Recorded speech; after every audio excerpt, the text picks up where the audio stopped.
Welcome back. You're watching The Buck Stops Here, and we're shifting our focus now to our other big story tonight, a watershed judgment from the Supreme Court on basically liberating the bureaucracy from political control. Is this easier said than done? Well, to start with, the Supreme Court, in a slew of detailed orders responding to a public interest petition by distinguished retired bureaucrats, the Supreme Court is saying that, among other things, bureaucrats will no longer have to take any verbal instructions from politicians, and fixed minimum tenures are necessary to ensure a greater degree of professionalism and transparency. So India's top court is batting for bureaucrats, stepping in, announcing much needed reforms. Will the centre and the states, will political parties fall in line, or could this go the way of the much hyped police reforms directive from the Supreme Court that is still awaiting implementation across India? Either way, it is a landmark judgment. To discuss its implications, we're joined now on The Buck Stops Here by TSR Subramaniam. He's of course been the former Cabinet Secretary of India and was a key mover, one of the distinguished bureaucrats who was behind this public interest litigation that has led to this landmark judgment today. We're also joined from the Congress party by senior leader Abhishek Singhvi. He's of course a senior spokesperson for the party as well.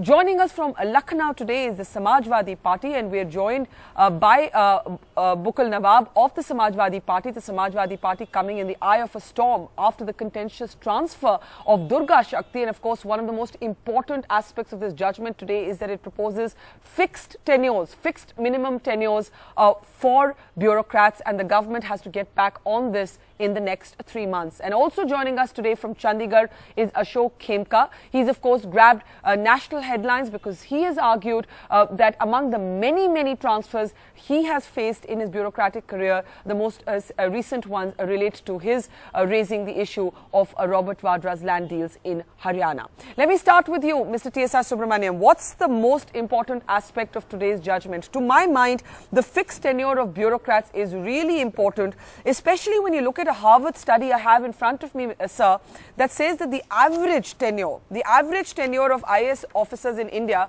is only 16 months. Now, this is a shocking figure. Do you believe political parties are actually going to accept what the Supreme Court has said today? Well, Barka, you raised a very large number of issues. Let me start with your very first introductory comments that the Supreme Court today has come down heavily in favor of civil servants or bureaucracy. I am not sure that is really correct in intent or in spirit. I have seen the judgment. The intervention by the Supreme Court is under Article 32 for public good. The argument here is not that the civil servant is inconvenienced by frequent transfers. It is that public interest suffers through transfers.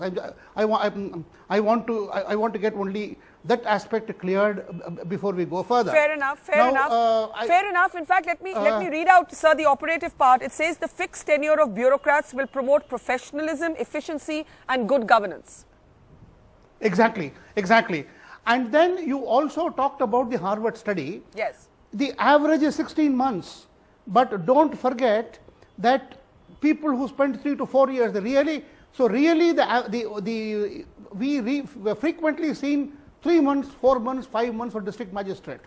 By the time the superintendent of police is able to visit one thana for half a day each of the 20 thanas, he is ready to go. Yes. The district magistrate who is supposed to deliver programs for the poor, by the time he knows each tehsil and each block, he is ready to go, because he has fallen foul of some local MLA or some local mafia interest or whatever.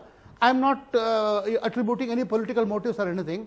We have found this malaise, and the other 2 points are equally important, but the tenure is extraordinarily important. Yes. Yes, not all bureaucrats are devatas. Many of them indeed are crooks. Those people should not be transferred. They should be drummed out of service. So you can't have a good man transferred 20 times in 20 years. After the second transfer, find out what is wrong with him, throw him out of service. Yes. Solution, because if he is not a good district magistrate in one district, why should another district suffer him? That's a very good point. That is an important one. Yeah. And the other two are also equally important. I will comment on that when you come to them. Okay, very important point that usually, Abhishek Singhvi, the excuse that the political masters, as they have seen themselves to be, and today TSR Subramaniam made the very important statement that we are public servants, not private servants. But the usual argument from the political class is that fixed tenure is problematic because sometimes a bureaucrat who is not good at her job needs to be transferred out. TSR Subramaniam says, why transfer them out, drown them out of the system, why give them to another area, why give them to another constituency? That this is a specious argument. My first question to you, Abhishek Singhvi, will the political class accept the Supreme Court's order today, or will it find a way to create a new law or a new legislation in much the same way that it has tried to do with the Supreme Court's anti-corruption orders? No, I think let's not frame the issue in terms of political class versus bureaucrats. Let's not frame the issue in the sense of political class versus the Supreme Court. And let me remind you that implementation of orders of Supreme Court is not an option, it's not a volitional act. In large measure, they are binding.